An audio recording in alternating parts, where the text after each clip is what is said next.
So we welcome all devotees today to a very important and auspicious ceremony. This is the ceremony of the deities welcoming. When the deities are welcome into the house, it's a very special day for the devotees.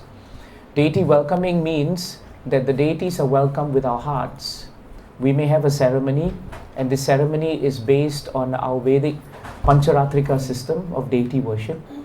But the most important thing is that after we welcome the deities, what do we do with the deities? That becomes very important.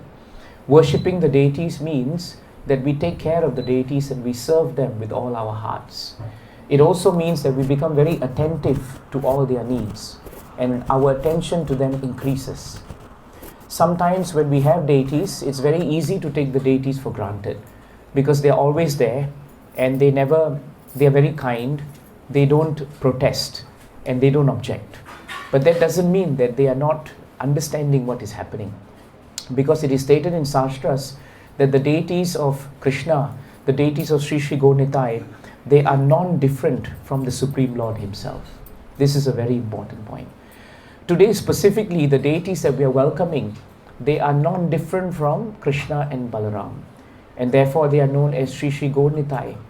They are known as Gauranga Mahaprabhu and Nityananda Prabhu. Nityananda Prabhu is none other than Lord Balaram, and Gauranga Mahaprabhu none other than Lord Krishna. This is very important. When we talk about this beautiful deity of Sri Sri Gaur-Nitai, we must understand that the primary potency of these deities is actually their mercy. This word mercy is very often used, but we don't understand it sometimes. Mercy means that potency that the Lord has to actually give us something that very often we may not deserve. That is mercy. When sometimes, in the material world, you find that a prisoner is about to be hanged, then what happens is the prisoner has already been judged by a court of law, and it is correct for him to be hanged by the process of the law. However, the prisoner can turn to the president of a country and seek presidential pardon, and that pardon is considered mercy. The president doesn't have to allow that person to be free. Should not, in one sense, because the person has actually committed a crime, but the government gives the power to the president under certain circumstances, to be able to grant mercy and free the person. Actually, this principle is not coming from the material world. This principle is actually coming from the spiritual world. Because in the spiritual world, you will find very often that many times Krishna's greatest potency is actually found in His mercy. The difference between the spiritual world and the material world is actually the mercy of Krishna. In this material world, there is no mercy actually. Everyone who does something for someone almost always wants something back. Then it is not mercy actually. But in the spiritual world, you will find that when Krishna gives us something, He doesn't give it to us very often because we deserve it. Very often Krishna gives it to us despite the fact that we don't deserve it. Despite the fact that we are not qualified. Despite the fact that we have done hardly anything for Him. In this material world, we are so caught up with making money, eating, sleeping, mating and defending that we have no time for Krishna. And even if we do, it's because of an emergency. Something has happened, we are in difficulty, and then we pray to Krishna.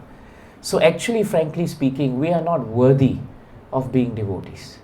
But despite that fact, Krishna still grants us the mercy to come to Him, despite all our material disqualifications. Hanumanji says that, Na janmanunam mahato na saubhagam navang na buddhir na kriteste shahetoho tairyad vrishishtan apino vanaukashash Chakara sakye bata lakshmana grajaha. The last line, Chakara sakye. You have so kindly accepted me as your friend, even though I have no qualifications. This is the point to be understood. So Sri Sri Gaur-Nitai are very beautifully merciful to us. We may not even be up to the standard, but they are the deities who come to our house to give us that mercy. The worship of Radha Krishna is considered very high, Srila Prabhupada said. And to have Radha Krishna means, little less mercy, because Radha Krishna, the standard is stricter. But Sri Sri Gaur-Nitai, plenty of mercy. One time His Holiness Bhakti Vignash Narsingha Maharaj, he said something very wonderful in his lecture that has stuck in my head for many years. He was actually at a deity welcoming ceremony of Sri Sri Gaur Nitai, and he said these boys, Sri Sri Gaur Nitai, Gora and Nitai, they are very merciful. They are so merciful that they are actually fed not on a diet of even prasad, but you can just feed them the holy name. Just feed them the holy name. Just chant every day the holy name. If you have no time to do anything else, if you just chant the holy name in front of them, they become very pleased. That's why specifically when Gaur-Nitai are having Abhishek, and in such programs, there should be more and more chanting. That is what they become very happy with. So today we're very happy that Neel Kamal Prabhu and Payal Mataji and your family, right? You have all come together. For so many years, you've been doing sincere devotional service. And you have been wanting very much to have these deities to be given the welcome that they deserve. And somehow or another, by Krishna's mercy, just 1 week before Gaur Purnima, very auspicious time, right? They are now descending into your lives and they are giving you the chance to worship them. This mercy that you are getting from them is actually percolating from the Sampradaya. They are coming because of the mercy that all your Siksha Gurus have given you. Govardhan Prabhu, Krishnamai Mataji, Rangamai Prabhu, Shobhamai Mataji, Advaita Prabhu. These are all devotees who have been in your lives. They have cultivated, they have given you time, they have given you so much of their love and friendship. Sudarshan Prabhuji, who has so kindly come, from last night's shift, working by the way, coming in the morning, getting everything ready. We all have had sleep in the night. He's been up in the night and yet he's here. So these are our Sikshas. They are the ones who have guided us, given us spiritual life, and through them we are getting the mercy of Sri Sri Gaur Nitai.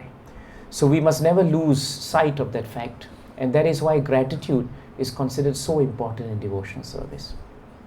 There are very beautiful pastimes of Sri Sri Gaur Nitai which are worth remembering, and I thought that given we have about half an hour, Prabhu?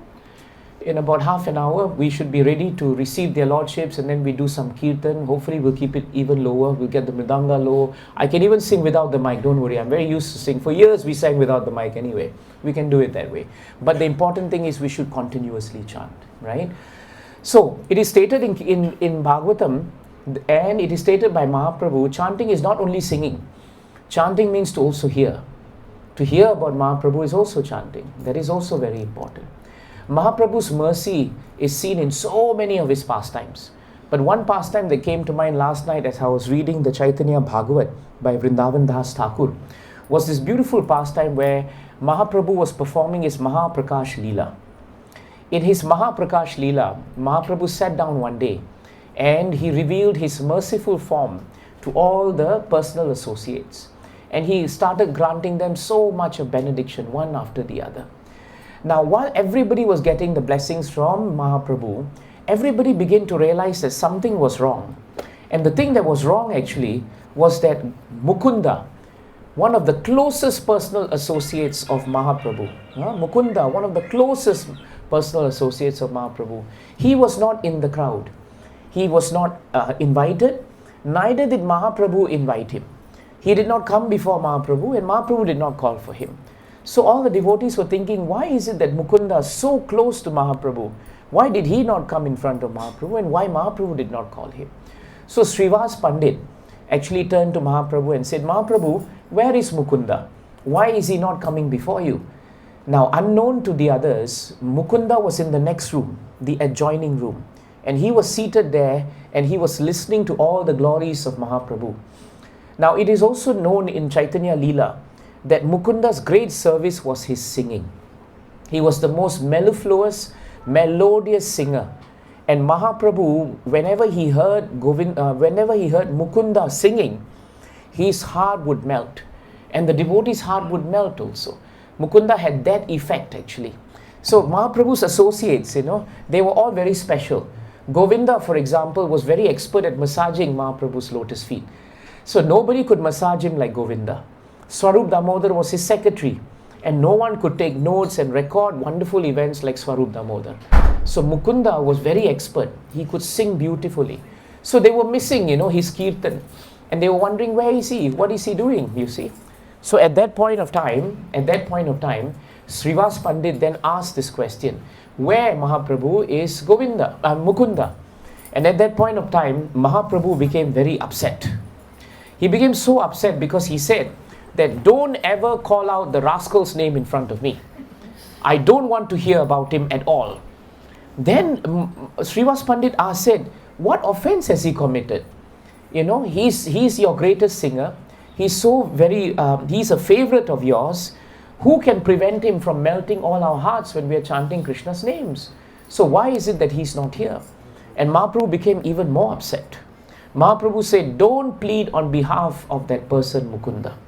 He is a pretender. He's showing a lot of humility in front of everyone. But actually in his heart, right, he is full of pride. He approaches you and me with a straw in his teeth. It is a sign of humility. And yet at the same time, he takes an iron rod and he strikes me behind my back. So all the devotees became bewildered. Mahaprabhu, when did he strike you with an iron rod? And why did this happen? Srivas Pandit said, it cannot be that this is happening. And then Mahaprabhu said, you all don't know, but every time when he's with you, he's a great devotee. But after he goes out, when he meets the impersonalists, he becomes an impersonalist. And he likes to listen to impersonalist philosophy. So when he has finished with the impersonalists, he will come and he will dance and sing very wonderfully. And he's a hypocrite, because anyone who's listening to the impersonalist philosophy cannot actually be dancing in ecstasy remembering Krishna. So he said, Mukunda does not realize that every time he goes to the impersonalists to hear, every time he goes to the upper sampradayas to hear, what is happening is it is like he's beating me with an iron rod, because he's not wanting to accept bhakti. And so Mahaprabhu declared in the Mahaprakash Leela, anyone who does not accept devotional service as the primary occupation of their life, it is as good as striking me with an iron rod on my back. The devotees were very shocked. So they said, what can be done? And so Mahaprabhu said, I don't want to hear about Mukunda anymore. So it sounded as if Mukunda had lost the mercy of Mahaprabhu. Then what happened was, Mukunda was in the adjoining room. Mahaprabhu was very loud. He didn't need a mic or anything. His voice was booming. And so Mukunda could hear everything. And so Mukunda then turned to Srivas Pandit and said, Srivas Pandit, come here for a while.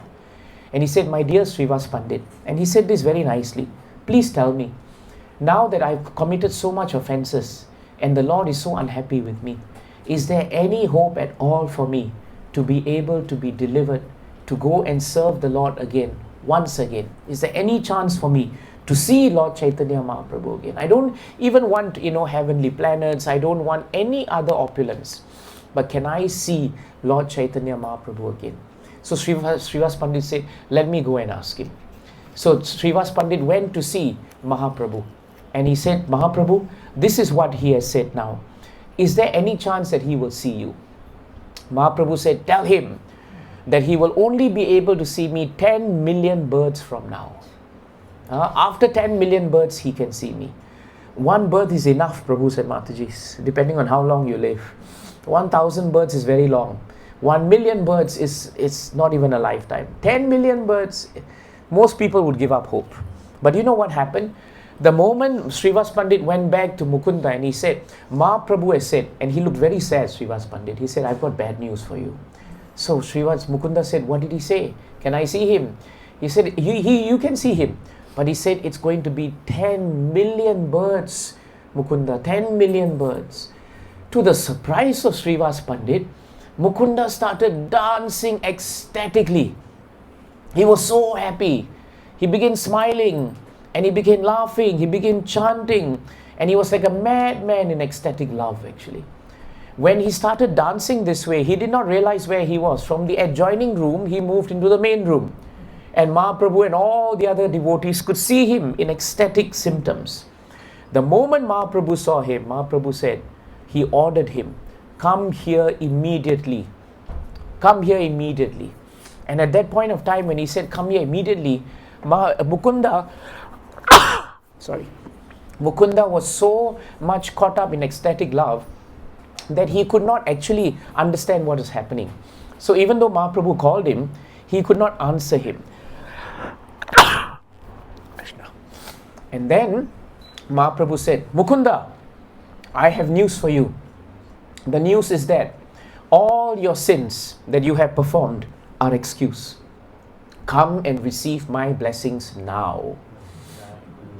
The moment Mahaprabhu said, come and receive my blessings now, Mukunda fell down in a state of devotional ecstasy. He could not even understand what is this. One moment it is 10 million birth. Next moment Mahaprabhu is saying, I've excused everything now. You can come before me. So as I was reading this, I realized what Vrindavan Thakur, Das Thakur was saying. He was saying that even though Krishna may be not pleased with our devotional service, and he may sometimes in his own plan, he may decide that we have a long way to go.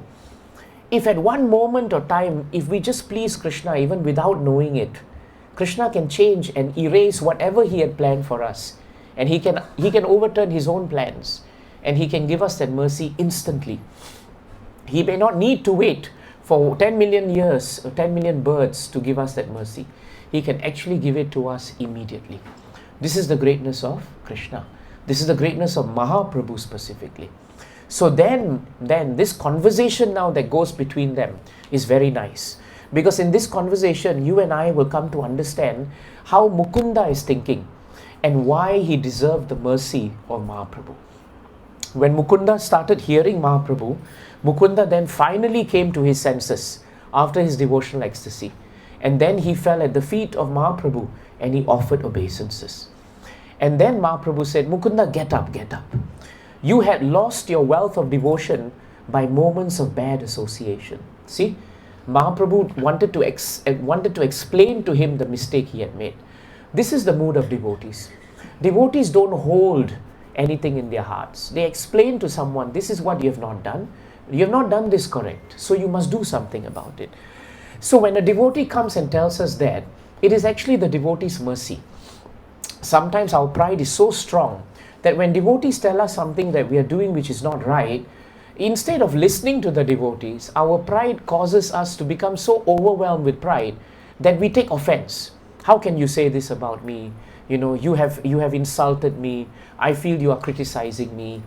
But actually that's not the case. Mahaprabhu told him that the wealth of your devotion was being lost by bad association.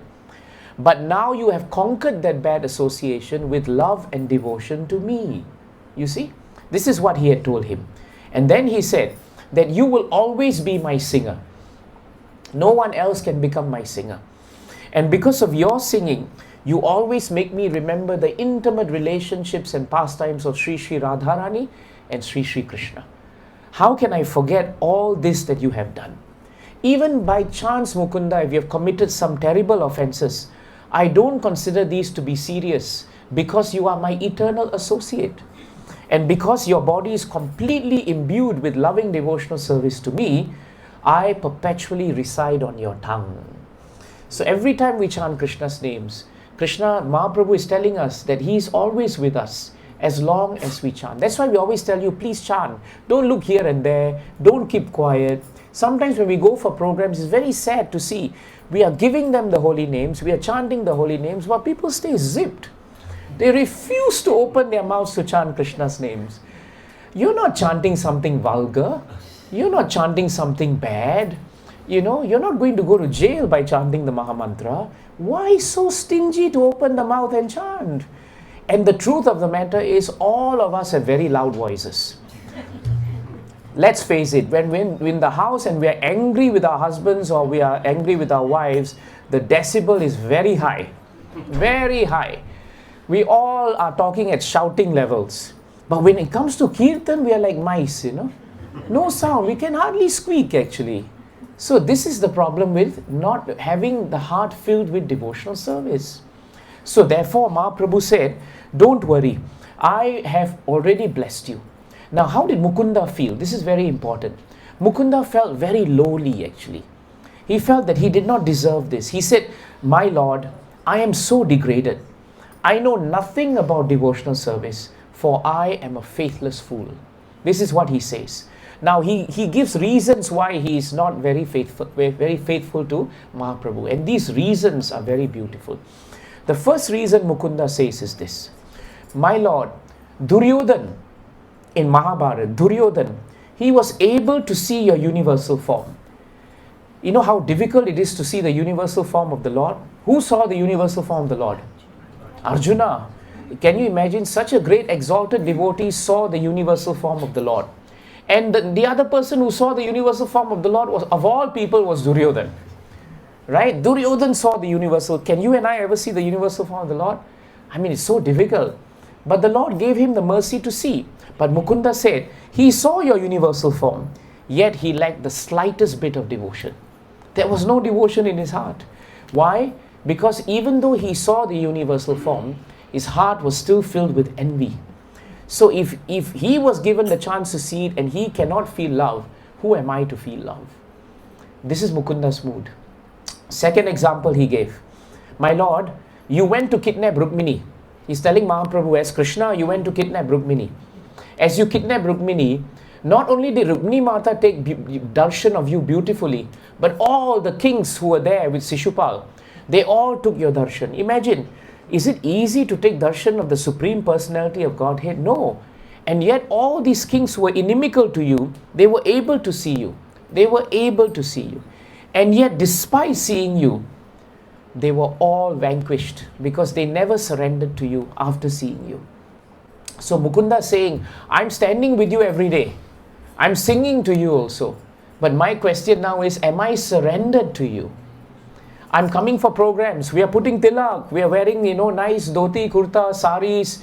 We are coming for the program. We are doing devotional service. But the question Mukunda is asking is, are we surrendered? Are we really surrendered? Then he brings up the third example. Hiranyaksha, the demon. He saw you rise as Lord Varaha, beautiful form of the transcendental boar. And he saw you coming out, right out of this ocean. And yet, did it change his heart? It did not. He fought you and he was killed. Hiranyakashipu had the great fortune of slapping a pillar, and you so mercifully came before him in the form of Lord Nrsimhadev. And yet, did he actually take advantage of that beautiful form? No, he wanted to fight you. Then he said, Kubja, Kubja, the hunchback woman, Sudama, the flower garlanded seller, and all the residents of Mathura, they were able to see you because they surrendered to you. But Kamsa was there with them, and he was your uncle, and he was talking to you like you and I are talking to each other. And yet till the very last day, Kamsa did not surrender to you. So my Lord, I am such a fallen person that even though I have seen you day after day, I've seen you week after week, day after day, night after night, still I am not able to have devotion for you. This is my mood. Now when Mukunda spoke this way, he became very, very pained in his heart, and he started chanting the names of the Lord, and he fell on the floor. So now Mukunda has fallen on the ground, and he's feeling very much ecstasy after what he had spoken. And now Mahaprabhu decides that he must reply. And Mahaprabhu says, Mukunda, I put you in this situation so that you will speak the truth about your devotional service. What a nice point. Mahaprabhu then revealed that I put you in this situation because I wanted you to admit and to repent that what you have done is not right. This is very important part of devotional service. If we have made a mistake, then we should learn to have the humility to accept it and to say that we are wrong. If we cannot stare at ourselves in our hearts with our conscience and say what I have done is not right, and come to the devotee or come to the Lord and seek forgiveness, then we will improve in devotional service. It's the most difficult part of devotional service to do, because it means that our pride is compromised. It means that the perception people have of us is also compromised. But devotees are full of faults, and the Lord overlooks our faults. Therefore, we should be ready to accept the faults of others also, because we are also equally faulty. So Mahaprabhu gave this very nice point. He said, then now Mahaprabhu says, Kamsa's washerman also saw me. It is true. I asked him to give me some clothes actually. I told him, you are a good washerman. You have washed all these clothes. Can I have them? And he had the opportunity to render service to me. Mahaprabhu is recalling his time with the washerman as Krishna. Then he said, actually, the washerman, nobody knew. How is it that the washerman could stand in front of me?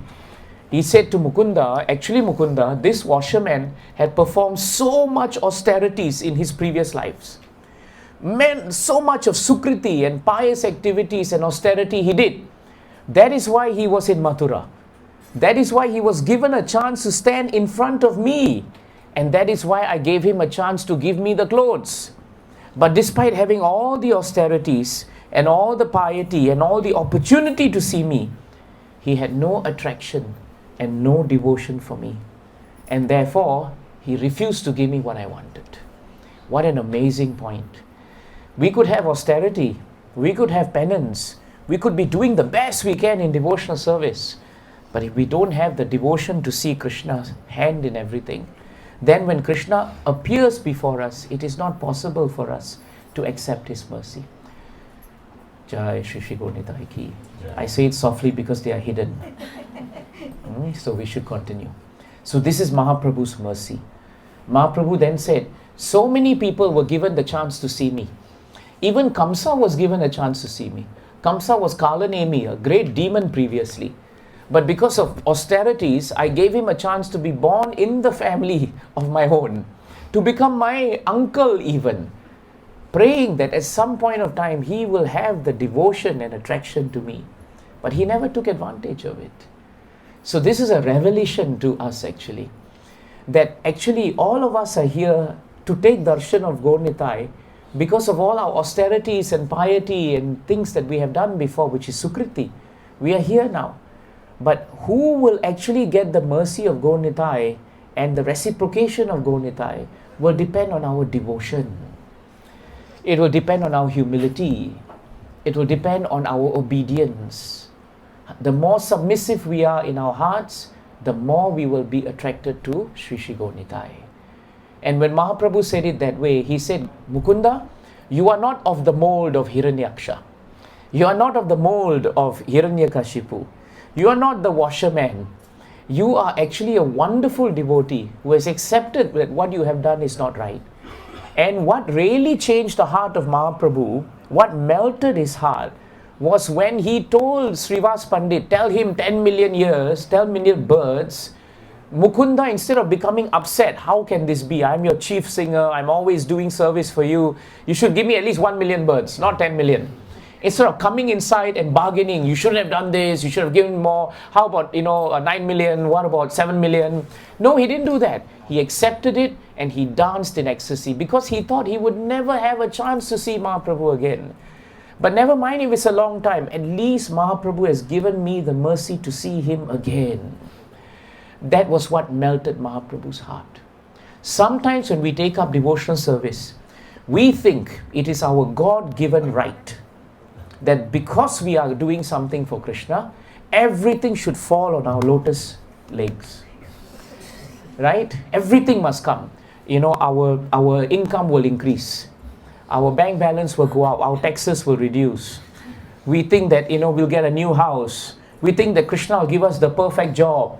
Our children will do very well. Everything will be fine. That is not the way to get the mercy of Krishna. That is what you do in the material world, transactional. I do something for you, you better do something for me. No. You try doing that with Krishna and you will get nothing from Krishna. Nothing. You will get all the material things if you want. But birth, death, old age and disease, you cannot escape. And over, punar, you will come back over and over and over. And you will chew the chewed, you will chew the chewed. This is the importance of the mercy of Mahaprabhu. So please remember this important point. Mahaprabhu did not come in the world, he did not descend here, right, just to deliver us. He descended here to give us the seed of devotional service. That is very important. Prabhupada was asked a question, and I'm winding up now. Prabhupada was asked a very nice question by his disciple. His disciple said, Prabhupada, I need your mercy. Please give me your mercy. You know what Prabhupada said? Srila Prabhupada said, I have already given you mercy. The mercy I've given you is in my instructions. But now you have to take the instructions and you have to handle them. And then Prabhupada gave a story. He said, supposing there's a man who is drowning in a well, and then he shouts and shouts. Someone from outside comes with a stick, and he throws the stick into the well and he holds the other end of the stick. It's strong. And then he says, now grip it and crawl up. Prabhupada says, that man in the water cannot say, now the stick is here, can you help me to get my hand around the stick? You can't expect that person up there to even do that for you, isn't it? So Prabhupada said, Krishna and Guru has given you the stick now. But your duty is to put your hands around that stick. And for God's sakes, climb up. That is what we are supposed to do. So the mercy is there, but the work is still ours. We cannot think once the mercy comes, we will just float back to Krishna. It's not going to happen that way. We have to work to hold that stick of mercy. That is what we have to do. And who gives us that mercy? Not only Chaitanya Mahaprabhu, more than Chaitanya Mahaprabhu, Gaur Nitai. It is Nityananda Prabhu who gives us that mercy. When Jagai and Madai behaved very, very badly to Mahaprabhu, finally it was Madai who took that clay pot and he hit it at Mahaprabhu's lotus forehead. And it actually split, right? And blood was coming out. No, sorry, when he hit Nityananda Prabhu's forehead and blood was coming out, Mahaprabhu became very, very upset. Very upset. And he decided at that point of time he would kill Madai and Jagai. But Nityananda Prabhu, who was hurt, the transcendental Lord himself who was hurt, what did he do? He fell at the feet of Mahaprabhu and told Mahaprabhu that, Mahaprabhu, you have come to deliver everyone by chanting of the holy name, not by killing anyone. So please, don't kill Jagai and Madai. Deliver them with the holy names. And it was the mercy of Nityananda Prabhu that drew the mercy of Mahaprabhu that was finally given to Jagai and Madai. And what did Jagai and Madai do when they were given a chance to repent? Mahaprabhu embraced Jagai and Madai because they repented. And how did they repent? How did they hold that stick which is in the well? By saying that henceforth we will never commit sinful activities again. So we love the story of Jagai and Madai. The only problem with that is we think that we can keep sinning and Mahaprabhu will still give us mercy. You know, it's one thing Prabhupada said to keep performing activities which we should not do, but we are still struggling. That's different. But deliberately, that is different. So Jagai and Madai received Mahaprabhu's mercy and Nityananda Prabhu's mercy because they held the stick. So you see, Krishna has given the stick, we are in the well. But we have to hold the stick. That much we must do. You can't expect that also to be done by Krishna. Then we might as well not be living beings. We might as well be inanimate objects, which we are not. So this is the meaning of mercy. Jai Shri Shri Gaur Nitai ki, Jai Nityananda Ram Prabhu ki, Jai Sri Chaitanya Mahaprabhu ki, Jai Gaur Premanjana ki.